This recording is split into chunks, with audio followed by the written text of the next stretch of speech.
À l'étranger encore, comment se prémunir de la montée des eaux, contre la montée des eaux? C'est un problème, vous le savez, mondial. Eh bien, vous allez voir qu'au Sénégal, les autorités ont peut-être trouvé la parade. Des arbres ont été plantés pour bâtir une barrière naturelle. Aujourd'hui, les résultats sont tout à fait spectaculaires. Les habitants ont retrouvé leur sol et leur culture.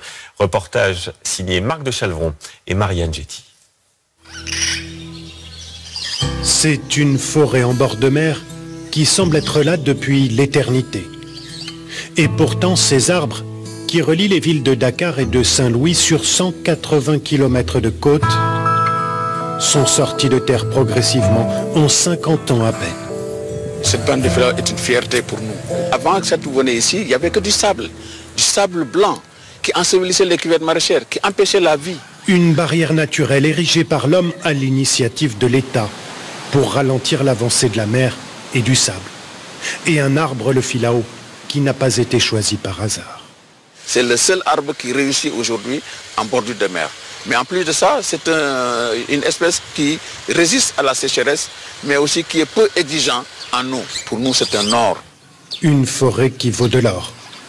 Car cette région au nord de Dakar était bel et bien menacée de disparaître. Et Aliou Sow en sait quelque chose.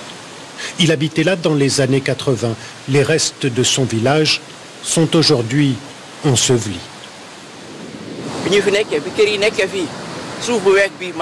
C'est ici qu'on habitait, mais il n'y avait pas autant de sable. Il est arrivé plus tard, par la mer. Ce sable, amené par la mer, est ensuite transporté par le vent. Aliou Sow et sa famille ont bien tenté de résister, mais ils ont dû se résoudre à se déplacer. Ils habitent maintenant de l'autre côté de la forêt. C'est là qu'il a construit sa maison, à côté de son champ.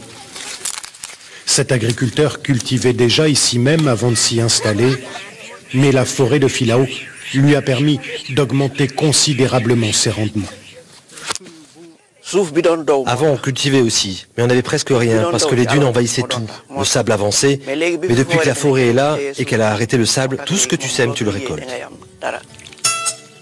La forêt a permis d'augmenter les rendements de 15% pour ces agriculteurs, car les terres ici sont les plus fertiles du Sénégal. Cette région des Niayes fournit tout le pays en fruits et en légumes.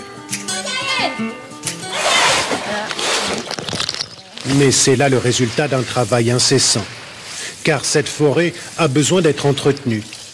La durée de vie d'un filao ne dépasse pas 25 ans, il faut donc replanter en permanence. J'utilise ce bâton pour retirer les pousses. Les agriculteurs se sont organisés pour mettre en place cette pépinière et rémunérer notamment Alassane Sall afin qu'il s'en occupe. Ce n'est pas moi tout seul.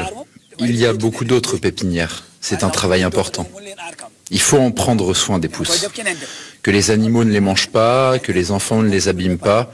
Il faut un gardien, sinon ça sert à rien. C'est du gâchis. Il faut ensuite planter les jeunes filao, comme ici dans cette parcelle de la forêt où les arbres ont été coupés il y a quelques mois. Du bois qui est transformé en charbon. Voilà, on fait comme ça quand on plante le filao. Au Sénégal, 80% des ménages utilisent encore du charbon de bois. Il y a beaucoup d'avantages avec cette forêt. Lui, par exemple, il travaille dans la pépinière, il gagne sa vie. Il y a ceux qui coupent, ceux qui transportent, les vendeurs, les grossistes, les revendeurs. Ça fait vivre beaucoup de monde. C'est vraiment un arbre béni, très important. Chaque année, les paysans des Niayes plantent plus de 50 000 filao.